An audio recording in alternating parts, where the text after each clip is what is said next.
வெளியில் மற்றவர்களிடமிருந்து எழுகின்ற பிரச்சனைகள் ஒரு பக்கம் என்றால், சுவாமிஜியின் ஆங்கிலேய ஆதரவாளர்களிடமிருந்தும் சில பிரச்சனைகள் உண்டாயின.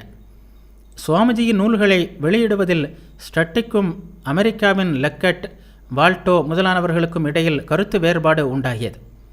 எந்த நூல்களை அமெரிக்காவில் வெளியிடுவது, எந்த நூல்களை இங்கிலாந்தில் வெளியிடுவது போன்ற விஷயங்களில் பிரச்சனை ஏற்பட்டது. பல நேரங்களில் சாரா தலையிட்டு பிரச்சனைகள் வராமல் இருப்பதற்கு அரும்பாடுபட்டார். சுவாமிஜிக்கு எல்லோரும் ஒன்றே, அவரால் யார் பக்கமும் சாய இயலவில்லை. ஆயினும் பக்தர்களுக்கிடையே இந்த போக்கு அவருக்கு மனவேதனையை தந்தது. இதனுடன் ஸ்டட்டி சுவாமிஜியை புரிந்து கொள்வதிலும் சற்று சிரமம் ஏற்பட்டது. ஸ்டட்டி தியாசபிக்கல் கருத்துக்களின் தாக்கம் பெற்றவர், சைவ உணவு பழக்கம் உள்ளவர். இதுபோன்ற விஷயங்களில் அவருக்கென்று தனித்த கருத்துக்கள் இருந்தன. சுவாமிஜியின் அசைவ உணவு பழக்கம், புகைப்பிடித்தல் போன்றவற்றை அவரால் ஏற்றுக்கொள்ள இயலவில்லை. அவர் மிகவும் சிக்கனமாகவும் நடந்து கொண்டார். புகையிலை போன்ற விஷயங்களில் கடைத்தரமானவற்றையே சுவாமிஜிக்கு அளித்தார். இந்த மனிதரிடம் வந்து மாட்டிக்கொண்டேன், இவர் என் உயிரை எடுத்து விடுவார் போலிருக்கிறதே என்று சுவாமிஜி வருந்தும் அளவிற்கு ஸ்டட்டி நடந்து கொண்டார். அதை போலவே முல்லரின் பிடிவாத குணங்களும் சுவாமிஜிக்கு வருத்தம் அளிப்பதாகவே இருந்தன. குட்வின், பாக்ஸ், மகேந்திரர் என்று வேறு யாரும் அந்த வீட்டில் தங்குவதை முல்லர் விரும்பவில்லை.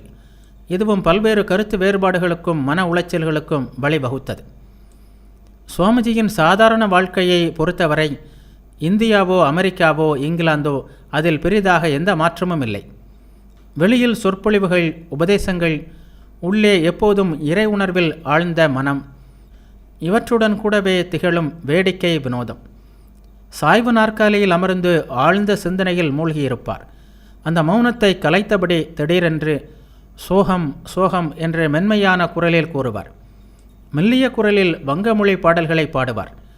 அகத்தே எப்போதும் ஆனந்தமும் இறை உணர்வும் இடையிடின்றி ஒரு வழிபாடாக திகழ்ந்து கொண்டிருப்பது அந்த பாடல்களிலும் அவரது முகத்திலும் தெரியும். மாலை வேளைகளில் சுவாமிஜி பாக்ஸ் போன்ற யாருடனாவது காலார நடப்பார். சில வேளைகளில் வெந்நீரில் குளித்துவிட்டு தமது அறையில் சென்று தனியாக அமைதியாக படுத்துக்கொள்வார். ஆனால் சுவாமிஜி படுப்பது வெறும் தூக்கமல்ல, எப்போதும் இறை உணர்விலும் பேரானந்தத்திலுமே அவர் திளைத்தார். அது பற்றி ஒருமுறை அவர் கூறினார், இரவில் நான் என் அறைக்கு சென்று படுத்துக்கொள்வேன். சிறிது நேரம் கழியும். அப்போது என்னுள்ளே ஆனந்த பேரலைகள் பொங்கும். அதன் பிறகு என்னால் படுத்து கிடக்க முடியாது. பேரானந்த வடிவான தேவியை நான் காண்பேன். மனிதர்கள், விலங்குகள், வானம், பூமி என்று அனைத்துமே ஆனந்தத்தால் நிரம்பி வழிவதை உணர்வேன். அதன் பிறகு என்னால் படுத்திருக்க இயலாது. எழுந்து அறையின் நடுவில் சென்று நடனமாடத் தொடங்கிவிடுவேன். அந்த ஆனந்தத்தை என்னால் இதயத்தில் கட்டுப்படுத்த முடியாதது போல் தோன்றும். உலகம் முழுவதும் ஆனந்தத்தால் நிறைந்தது போல் உள்ளது. இதை ஒரு நாள் கூறும்போது சுவாமிஜி அந்த ஆனந்த நிலைக்கு சென்று விட்டார். குழந்தை போல் ஆடினார். அங்கிருந்த அனைவரையும் ஒருமுறை கனிவுடன் பார்த்துவிட்டு, ஆனந்தமாக இருங்கள், ஒருபோதும் கவலையுடன் சோர்ந்து போய் இருக்காதீர்கள், எங்குமே தேவிதான் இருக்கிறாள், எங்குமே ஆனந்தம்தான் நிறைந்திருக்கிறது என்றார். லண்டனில் சுவாமிஜியின் ஆன்மீக சக்தி அதிகமாக வெளிப்பட்டதாக மகேந்திரர் தமது நூலில் எழுதியுள்ளார். ஆன்ம ஞானமும் ஆன்மீக சக்தியும் அவரிடம் நிறைந்திருந்தன. அந்த ஆற்றல்களை அவர் பிறருக்கு பகிர்ந்தளித்ததையும் லண்டனில் மிக அதிகமாக காண முடிந்தது என்று எழுதுகிறார் அவர். ஜாதக கதைகளிலிருந்து பல கதைகளை அவர் கூறினார். இந்த நாட்களில் அவர் எனக்கு ஒரு நவீன புத்தராகவே தோன்றினார் என்று மகேந்திரர் எழுதுகிறார். ஞானயோக வகுப்புகள் லண்டனில் தான் நடைபெற்றன. இந்திய பாரம்பரியத்திலும் கருத்துகளிலும் ஊறியவர்களுக்கே ஞானயோக கருத்துக்கள் சிரமமானவை. அத்தகைய பாரம்பரியம் இல்லாத மேலை நாட்டினராகிய உங்களால் அவற்றை எவ்வாறு புரிந்து கொள்ள முடிந்தது என்று ஒருமுறை சிஸ்டர் கிறிஸ்டனிடம் கேட்டனர். அதற்கு அவர், சுவாமிஜி பேசும்போது வெறுமனே கருத்துக்களை கூறுவதுடன் நின்றுவிட மாட்டார். கேட்பவர்களின் மனநிலையை உயர்த்தி அந்த உணர்வு நிலையில் கொண்டு சென்று அதன் பிறகுதான் பேசுவார். அதனால் அவரது கருத்துக்களை புரிந்து கொள்வதில் எங்களுக்கு சிரமம் இருக்கவில்லை என்று தெரிவித்தார். இந்த ஞானயோக சொற்பொழிவுகளில்தான் கேப்டன் சேவியரும் அவரது மனைவியும் முதலாக சுவாமிஜியை சந்தித்தனர். சேவியர் ஆங்கிலேய இராணுவத்தில் பணிபுரிந்தவர். சுவாமிஜியின் சொற்பொழிவு ஒன்றை கேட்டுவிட்டு வெளியில் வந்த அவர் அங்கே நின்றிருந்த மெக்லவுட்டிடம், இந்த இளைஞரை உங்களுக்கு தெரியுமா? உண்மையிலேயே இவர் மகான்தானா என்று கேட்டார். ஆம் என்றார் மெக்லவுட். உடனே சேவியர், அப்படியானால் இவரை பின்பற்ற வேண்டும், இவருடன் கடவுளை அடைய வேண்டும் என்று கூறினார். பிறகு நேராக தன் மனைவியிடம் சென்று, நான் இந்த சுவாமிஜியின் சீடனாக என்னை நீ அனுமதிப்பாயா என்று கேட்டார். ஆம் என்று பதிலளித்த மிஸ்ஸஸ் சேவியர், நானும் அவருடைய சிஷ்யாக என்னை நீங்கள் அனுமதிப்பீர்களா என்று கேட்டார். சிரித்தபடியே எனக்கு தெரியாது என்று பதிலளித்தார் சேவியர். இவ்வாறு தொடங்கிய இவர்களது தொடர்பு ஆயுட்காலம் வரை நீடிக்கின்ற ஒன்றாகியது. இங்கிலாந்திலும் சுவாமிஜியின் சொற்பொழிவுகள் வெகுவாக பாராட்டப்பட்டன. ஆங்கில மொழியில் அவருக்கு இருந்த அசாதாரணமான புலமை, பேச்சு திறமை, புதிய கருத்துக்கள் போன்றவை பற்றி பத்திரிகைகளும் பாராட்டி எழுதின. ஆங்கில சர்ச்சை சேர்ந்த பாதிரிகள் சுவாமிஜியை ஏற்றுக்கொண்டார்கள், அவரை எதிர்க்கவில்லை. ஆக்சிகன் சர்ச்சின் மிக உயர்ந்த பதவிகளில் உள்ள சிலர் சுவாமிஜியின் நெருங்கிய நண்பர்களாகவும் ஆயினர். கேனஸ் ஹாவிஸ் என்பவர் ஆக்சிகன் சர்ச்சை சேர்ந்தவர். சுவாமிஜியுடன் சர்வமத மகாசபையில் கலந்து கொண்டார்.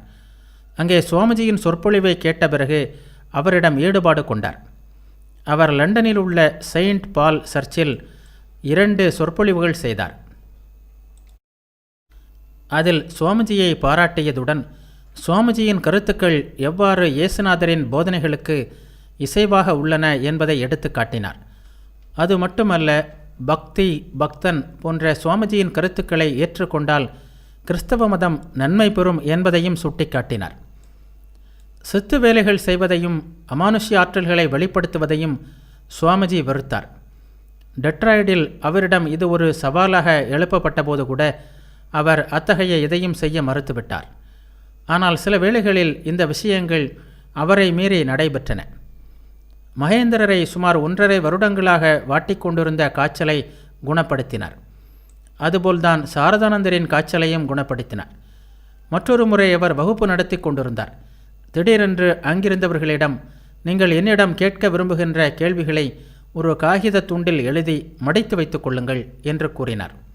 அவர்கள் அவ்வாறு செய்ததும் ஒவ்வொருவரின் கேள்விகளையும் கூறி அவற்றிற்கான பதிலையும் தெரிவித்தார்.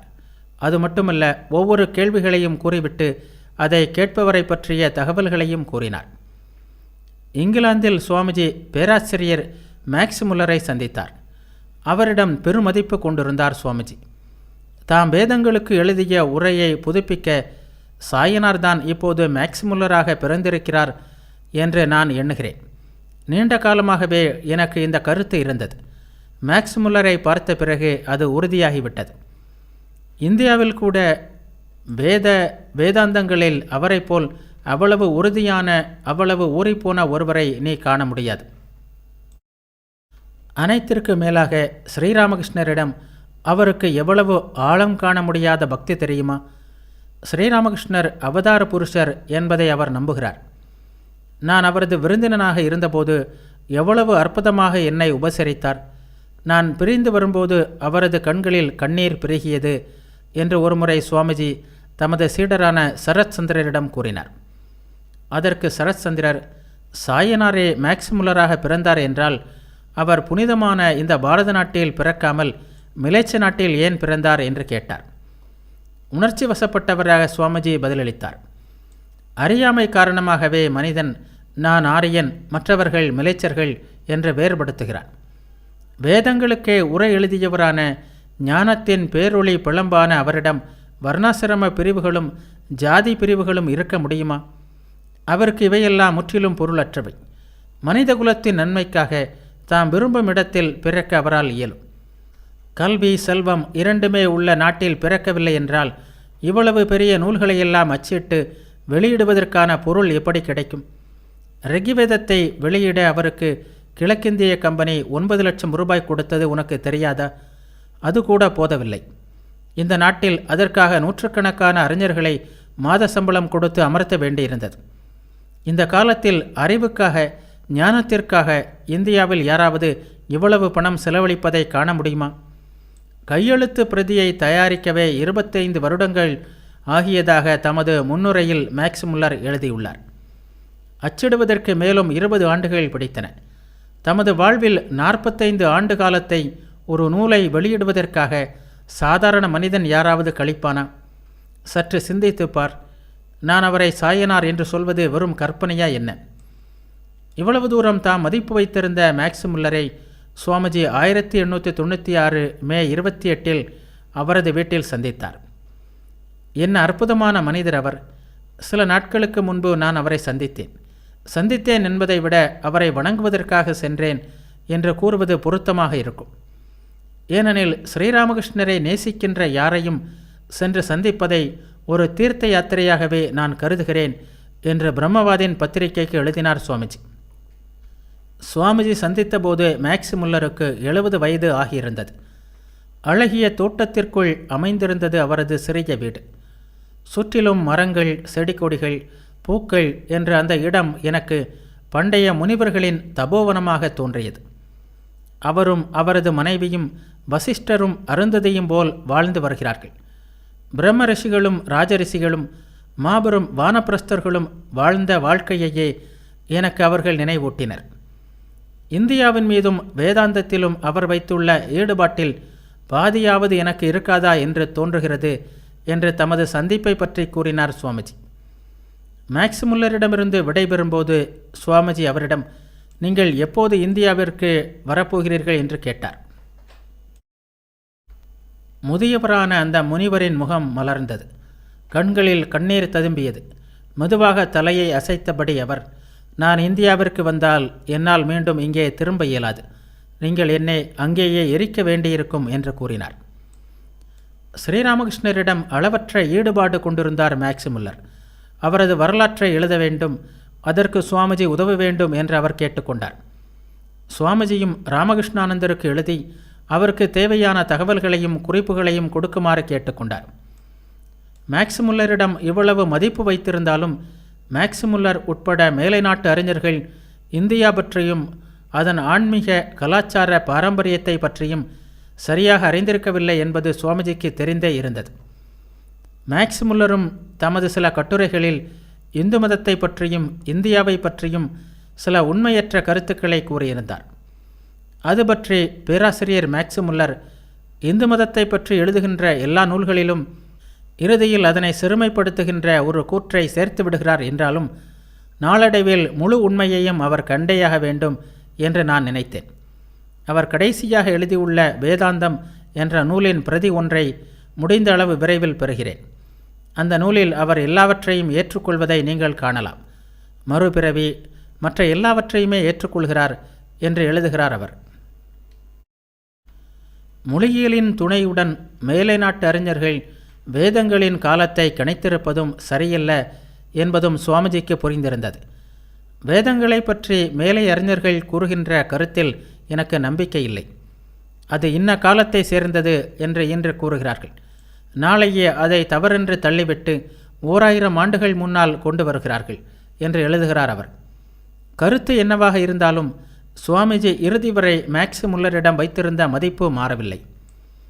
ஒரு நாள் பிற்பகல் உணவிற்கு பிறகு சாய்வு நாற்காலியில் ஓய்வெடுத்து கொண்டிருந்தார். சிந்தனையிலோ தியானத்திலோ ஆழ்ந்திருக்கலாம். திடீரென்று அவரது முகத்தில் கடுமையான வேதனை தெரிந்தது. பிறகு மூச்சை ஆழ்ந்து இழுத்தவாறே பாக்ஸரிடம், திடீரென்று இதயத்தில் பயங்கர வேதனையை உணர்ந்தேன். இதயம் நின்றுவிடும் போல் தோன்றியது. என் தந்தை மாரடைப்பால் தான் இறந்தார். மாரடைப்பு எங்கள் பரம்பரை நோய் என்றார். சுவாமிஜியின் உடல்நிலை சீர்குலைந்திருப்பது வெளிப்படையாக தெரிந்தது. எனவே சுவிட்சர்லாந்தில் சில நாள் அவர் ஓய்வெடுப்பதற்காக அவரது சீடர்கள் ஏற்பாடு செய்தார்கள். இதற்கிடையில் இங்கிலாந்திலும் பலர் சுவாமிஜியின் பாதையில் செல்ல தயாராயினர். மிஸ் முல்லர் தமது திரண்ட செல்வத்தை எடுத்துக்கொண்டு இந்தியா சென்று எஞ்சிய நாட்களை கழிக்க முடிவு செய்தார். சேவியர் தம்பதிகள் இமாலயத்தில் ஓர் ஆசிரமம் நிறுவி வாழ முடிவு செய்தனர். சுவாமிஜியின் இந்திய பணியில் அவரது சகோதர சீடர்கள் ஏற்கனவே தங்களை ஈடுபடுத்தி கொண்டிருந்தனர். ஆனால் பெண்களுக்காக அவர் எண்ணிய பணிகள் இன்னும் ஆரம்பிக்கப்படாத நிலையில் இருந்தது. அந்த பணிகளை செய்ய மார்கரெட் நோபல் முடிவு செய்தார். நோபலின் முடிவு சுவாமிஜிக்கு மிகுந்த மகிழ்ச்சியை தந்தது. உன்னிடம் மூட நம்பிக்கை இல்லை என்பது நிச்சயம். உலகையே அசைக்கவல்ல ஆற்றல் உன்னிடம் உள்ளது என்பது எனக்கு உறுதியாக தெரியும். வேறு ஆற்றல்களும் உன்னிடம் வந்து சேரும். தைரியமான சொற்கள், அவற்றை விட தைரியமிக்க செயல்கள், இவையே வேண்டியவை. உன்னதமானவர்களே, விழித்தெழுங்கள், விழித்தெழுங்கள். துன்பத்தேயில் உலகம் வெந்து கொண்டிருக்கிறது. நீங்கள் தூங்கலாமா?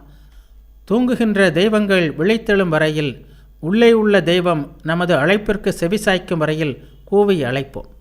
இதைவிட வாழ்க்கையில் வேறு என்ன உள்ளது? இதைவிட பெரிய செயல் வேறு எது என்று நோபலுக்கு எழுதினார் சுவாமிஜி.